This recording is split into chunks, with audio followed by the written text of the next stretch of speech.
अब एक क्वेश्चन ले लेते हैं, तो ये numerical differentiation for equal interval खत्म हो जाएगा, ठीक है ना। आइए एक क्वेश्चन लेते हैं।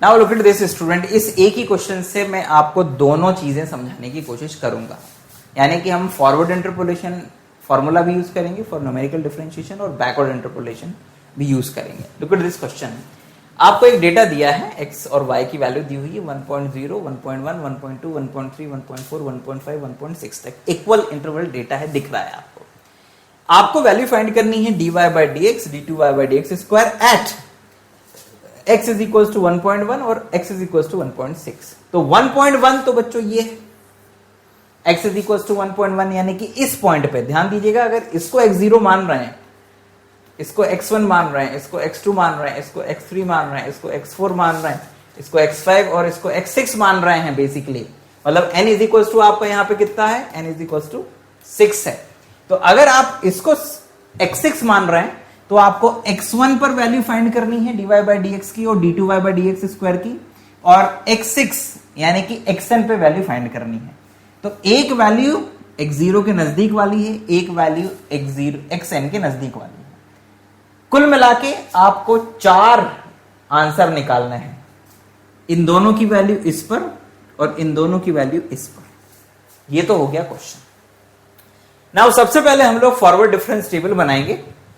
सो द डिफरेंस टेबल, ये आपके सामने डिफरेंस टेबल है पूरा का पूरा एक साथ। लुक एट दिस वैल्यू, आपने डिफरेंस टेबल बना दिया, x लिखा, y लिखा, फर्स्ट फॉरवर्ड डिफरेंस करा, ये बनेगा, second forward difference, third forward difference, fourth, fifth, six तक गया। तो ये आपकी जो वैल्यू आई है बच्चों, ये तो हो गया आपका y0, ये तो हो गया आपका y0 value, this is your y0। ये हो जाएगा आपका del y0, ये हो जाएगा del 2 y0, ये हो जाएगा आपका del 3 y0, ये हो जाएगा आपका del 4 y0, del 5 y0 और del 6 y0, ठीक है ना। नीचे से अगर शुरू करेंगे तो ये जो वैल्यू है आपकी, ये है आपकी yn, ये है आपकी backward difference yn, second backward difference yn, third backward difference yn, fourth backward difference yn, sixth backward difference yn, and this is sorry fourth नहीं फिफ्थ होगा, ये होगा sixth backward difference yn, sixth yn, that's all. तो ये values हैं आपके पास में बच्चों कुल मिलाकर, ठीक है। नाउ अब थोड़ा सा, ये तो हो गया टेबल, ध्यान देना फॉरवर्ड डिफरेंस टेबल को आप बैकवर्ड डिफरेंस टेबल की तरह भी यूज कर सकते हो, केवल वैल्यूज बिल्कुल वही रहती हैं, बस सिंबॉलिकली चेंज होता है। तो अगर यहां पर आप नहीं भी लिखो ना ये वाले सिंबल्स तो भी चलेगा, first difference, second difference, third difference, fifth difference, sixth difference, ऐसे लिख दो और फिर जैसी वैल्यू यूज करना हो वैसे कर लेना, ठीक है ना। जैसे from the table y0 is equal to this one, del y0, del 2y0, del 3, del 4, del 5, del 6, so on. From the table backward difference में जब जरूरत पड़े, yn is equal to this one, backward difference yn, second backward difference yn, third backward difference yn, fourth backward difference yn, fifth and six, so on। Simple सी बात है। now we use the formulas बच्चों, अब हम लोग formulas use करते हैं। जैसे इन्होंने क्या यूज करा है कि x0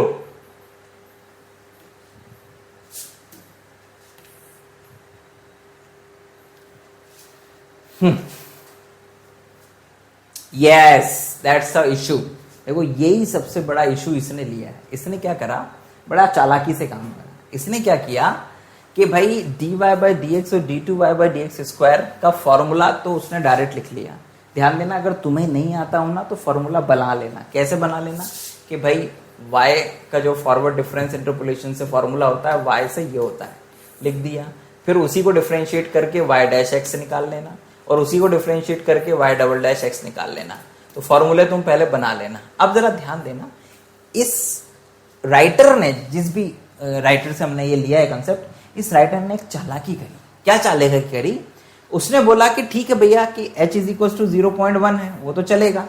उसने x0 इज इक्वल टू 1.1 ले लिया, तो उससे p 0 हो जाता है। p क्या हो गया? 0 हो गया। p के 0 होने से अपने को फायदा मिल जाएगा। क्यों?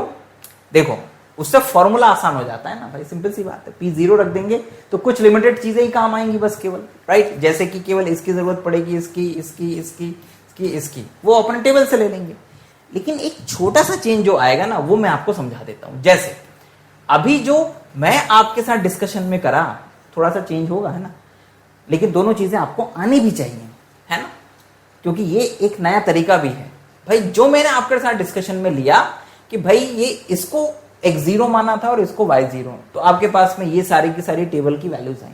लेकिन अगर आप अपना चेंज कर देते हो x0 और y0, तो फिर ये नहीं आएंगे, ध्यान देना, ये वैल्यूज नहीं होंगी। आपकी जो वैल्यूज बनेगी ये आपका होगा x0, तो भैया ये फिर होगा आपका y0।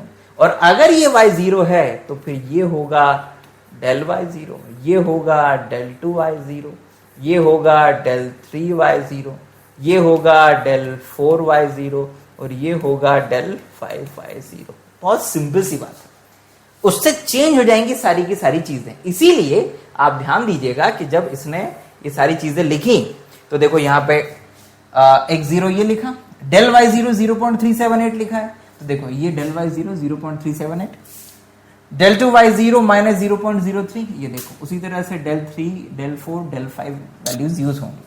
Now that's your formula बच्चों। इस फॉर्मूले में अब आप क्या करिए, सारी की सारी वैल्यूज जो हैं वो सब्स्टिट्यूट कर दीजिए। तो जैसे इस फॉर्मूले में फॉरवर्ड डिफरेंस टेबल जो ऊपर आपने बनाई है, उससे सारी की सारी वैल्यू सब्स्टिट्यूट करेंगे।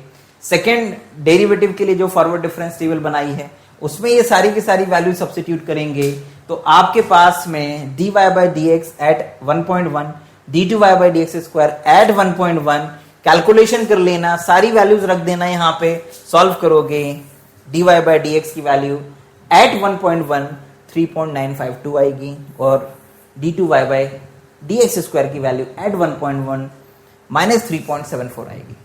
चेक जरूर कर लेना, क्रॉस चेक जरूर कर लेना। सर के ऊपर ब्लाइंडली बिलीव मत करना कि सर ने यहाँ पे जो कहा है वो सही होगा, पत्थर की लकीर होगा, ऐसा कुछ भी नहीं है बच्चों।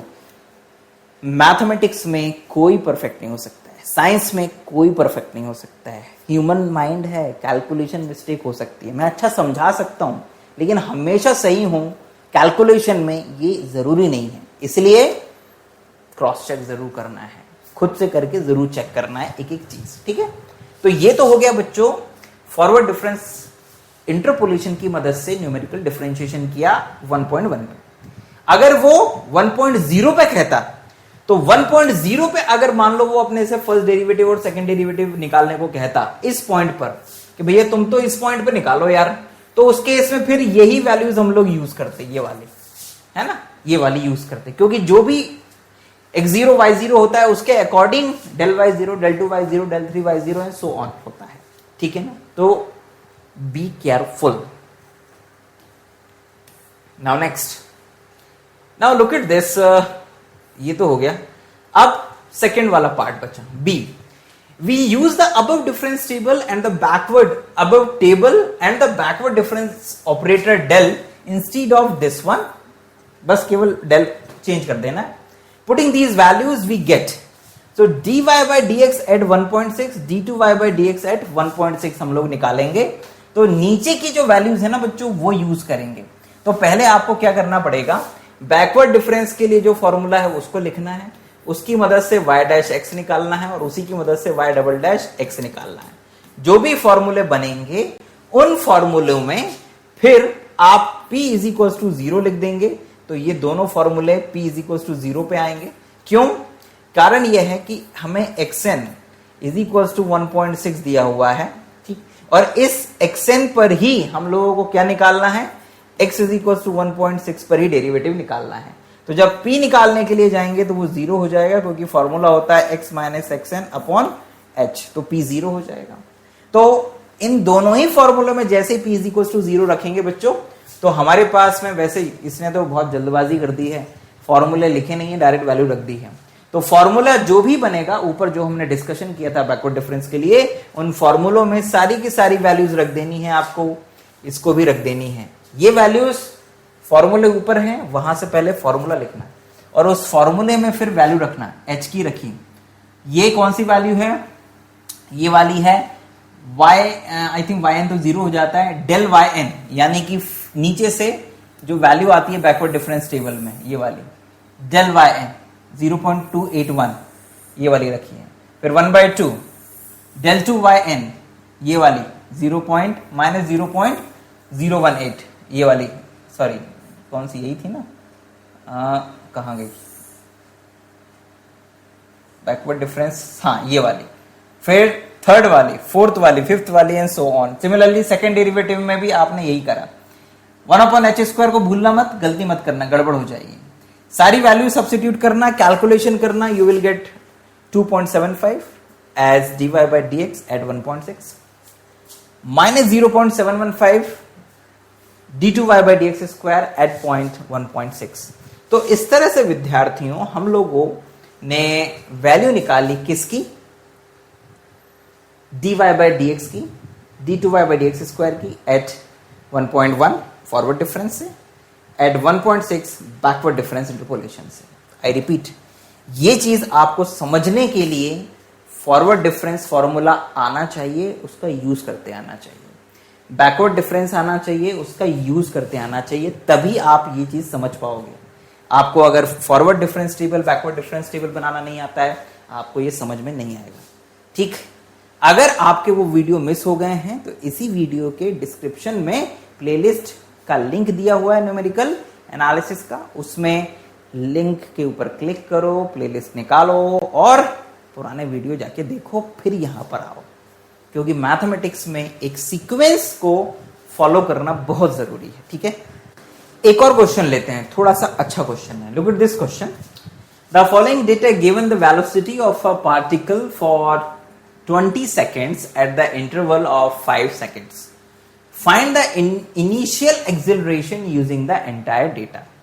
तो ये टाइम है और उसके अकॉर्डिंग वेलोसिटी आपको दी हुई है। मतलब वेलोसिटी का मतलब ये है कि आपको एक तरह से देखा जाए तो ds/dt दिया हुआ है, ये v होता है, और d2s/dt² जो होता है वो आपका क्या होता है विद्यार्थियों, एक्सिलरेशन होता है। तो आपको वेलोसिटी दी हुई है, ठीक है ना, और आपको फाइंड क्या करना है, फाइंड द इनिशियल एक्सिलरेशन।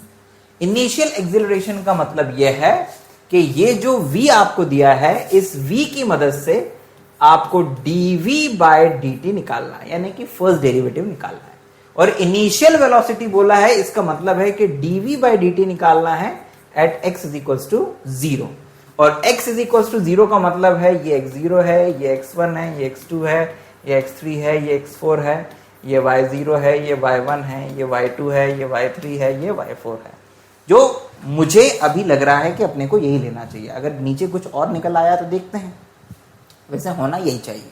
ठीक है, अब भाई ये आपको ये निकालना है, ये पहले समझ में आ जाना चाहिए, क्योंकि क्वेश्चन पढ़ के अगर आपको ये क्लियरिटी नहीं है कि आपको करना क्या है, तो फिर सॉल्यूशन में आगे बढ़ना मुश्किल हो जाता है।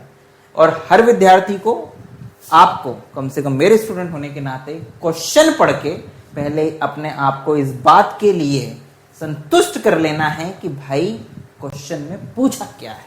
क्लियर है? अब आगे बढ़ते हैं, हम डिफरेंस टेबल फॉर्मुलेट करेंगे।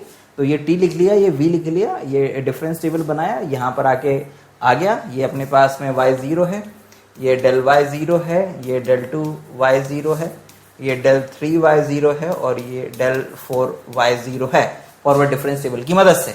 h इज इक्वल्स टू आपको दिख ही रहा है कि h इज इक्वल्स टू यहाँ पे 5 है, x0 जो है वो 0 है, तो अगर और x भी जो है वो x भी कितना है, 0 ही है। तो अगर हम p निकालने के लिए जाएंगे तो p इज इक्वल्स टू 0 आएगा, बिकॉज x माइनस x0 upon h is equals to 0, because दोनों ही 0 0 है। नाउ इनिशियल एक्सिलरेशन हमें अगर निकालना है, x0, हाँ हमें मतलब सॉरी x मैंने गलत वर्ड यूज कर लिया, यहाँ पे t होना चाहिए, t इज इक्वल्स टू 0 पे निकालना है, और t0 भी हमें जो है वो 0 दिया हुआ है। मैंने x0 x1 की जगह t0 t1 t2 t3 लेना चाहिए था, बिकॉज यहाँ पर ये t यूज करा है। तो थोड़ा सा इस गलती को जरा जिसे कहेंगे रिपीट मत करिएगा और इसको अपने लेवल पे मिटा लीजिएगा, बिकॉज अपन लोग ज्यादातर केस में x यूज करते हैं ना, तो भले ही वो t दिया हुआ अपन उसको x0 x1 x2 मान लेते हैं। नो, अगर t दिया है तो t0 t1 t2 t3 t4 ये करिए। मिटाता हूं फिर से लिखता हूं, right. So this is your t0 t1 t2 t3 t4, और ये जो है this is not y0 y1 y2 y3, this is v0 v1 v2 v3 v4, है ना। मतलब एक तरह से माइंड को एक्टिव रखना है, कॉन्शियस रखना है, ताकि गलतियां ना हो। क्या है, क्या दिया है, क्या सिंबल यूज करना है, बी केयरफुल। नाउ ये भी इसी तरह से आप चेंज कर लीजिएगा बच्चों, है ना। ये वरना दैट्स अ इशू। ये आपका v0 है, this is del v0, this is del 2 v0, this is del 3 v0, this is del 4 v0. so that's the formula. now आगे बढ़ते हैं, तो हमें इनिशियल एक्सिलरेशन जो फाइंड करना है विद्यार्थियों। so the initial acceleration is what is this initial acceleration, यानी कि dv by dt at t is equals to 0 हमें रिक्वायर्ड है, तो we must use Newton's forward difference interpolation. अगर उसने हमसे लास्ट एक्सिलरेशन पूछा होता, मतलब फाइनली, तो वो t इज इक्वल टू 20 पे हम लोग निकालते हैं, लेकिन इनिशियल पूछा है तो t इज इक्वल टू 0 पे निकाल रहे हैं, इसीलिए Newton's forward difference interpolation use करेंगे। तो क्योंकि हमारे पास में जो हमें t इज इक्वल टू 0 पे निकालना है, तो इस t इज इक्वल टू 0 पर p की जो वैल्यू है वो 0 होगी। क्यों होगी आपको पता ही है, बिकॉज t0 हमें 0 दिया हुआ है, h इज इक्वल टू हमारे पास 5 है, p बराबर होता है t minus t0 upon h, यानी कि x माइनस x0 अपॉन h, t के टर्म्स में लिखा, तो p 0 आएगा। तो p अगर 0 आएगा तो dv by dt at t is equal to 0, ये फॉर्मूला बनेगा। ठीक है, आपको पहले v यानी कि एक तरह से y के लिए फॉर्मूला लिखना है, फिर उसकी मदद से v डैश t निकालना है। ठीक है ना, आपको पता है कैसे, यहाँ पर h आ जाएगा और ये फॉर्मूला यहाँ पे ऐसा आ जाएगा, h को इधर ले जाना है तो v डैश t का फॉर्मूला बनेगा। फिर उसमें p की जगह पर 0 लिखना है, तो आपके पास में ये आ जाएगा। ठीक है, इतना काम तो तुम्हें करना पड़ेगा जो मैंने कहा, समझे ना। तभी तो दोनों के कोऑर्डिनेशन से मैथमेटिक्स होगा। ठीक, चलिए dv by dt at t is equal to 0, value सारी की सारी टेबल से सब्स्टिट्यूट कर दीजिए, जो वैल्यू आपको पता है वो लिख दीजिए, h की लिख दीजिए value, and calculate this, you will get 1। It means that कि hence the initial acceleration is 1 meter per second square, that's all. तो विद्यार्थियों, हम लोगों ने यहाँ पर 2 क्वेश्चंस किए, लेकिन उन 2 क्वेश्चंस में हम लोगों ने फॉरवर्ड बैकवर्ड को कैसे यूज किया जाता है as a find numerical differentiation, वो हम लोगों ने समझा। उम्मीद करता हूं कि ये वीडियो लेक्चर आप लोगों के लिए लाभदायक रहा होगा। फिर भी कोई डाउट या क्वेरी आती है तो YouTube के विद्यार्थी कमेंट बॉक्स में कमेंट करेंगे, और जो एप्लीकेशन पे हमारे बच्चे देख रहे हैं वो एप्लीकेशन के कमेंट बॉक्स में कमेंट कर देंगे। आप चाहे एप्लीकेशन पे फ्री कोर्स के रूप में देख रहे हो या पेड कोर्स के रूप में, दोनों ही स्थितियों में विद्यार्थियों आप वहां पर कमेंट हेल्प चैट में जाके अपना डाउट पूछ सकते हो। वो हम लोगों को अपने कम्युनिटी वाला, जो मतलब उस पे ग्रुप का, उस पर्टिकुलर कोर्स का जो एक कम्युनिटी बनी होती है, उसमें हमें दिखेगा, हम वहां पर रिप्लाई कर देंगे आपको। थोड़ा हो सकता है लेट हो जाए, तो उसमें परेशान मत होइएगा। ठीक है, चलिए अपना ध्यान रखिए, खुश रहिए, हमेशा अपने माता पिता का सम्मान करिए, अपने छोटों को अच्छी चीजें सिखाइए, गलत चीज बिल्कुल भी मत सिखाने की कोशिश करिए, खुद भी अच्छी चीजें सीखिए, अपने राष्ट्र से बहुत प्रेम करिए, क्योंकि इसके अलावा कोई चीज ऐसी नहीं होती है जो राष्ट्र से बड़ी हो। ठीक है, राष्ट्र है तो सब कुछ है, और वैसे भी भारतीयों के पास तो एक ही राष्ट्र है और कोई है भी नहीं। ठीक, तो इसके अलावा कोई ऑप्शन भी नहीं है हमारे पास एज ए इंडियन। ठीक है, एज अ भारतीय, तो राष्ट्र के लिए अच्छा अच्छा सोचिए, और थोड़ा सा अपने आसपास अवेयर रहिए, अलर्ट मोड पे रहिए, आपके आसपास क्या हो रहा है, कौन आ रहा है, कौन जा रहा है। कई बार क्या होता है कि विदेशी जो घुसपैठिए होते हैं ये हर जगह का इशू है विद्यार्थियों, ठीक है, खासकर आपके देश में ये वाली प्रॉब्लम है। अगर आपके आसपास कुछ अवांछनीय लोग पाए जाते हैं या दिखाई देते हैं आपको कि भाई बाहरी लोग हैं और वो कुछ संदिग्ध एक्टिविटी में इन्वॉल्व रहते हैं, तो प्लीज अपने यहाँ के जो लोकल पुलिस है या लोकल लीडर्स हैं उनको जाके बताइए, ताकि आप सेफ रहें, आपका मोहल्ला सेफ रहे, आपके लोग सेफ रहें। जय हिंद, वंदे मातरम।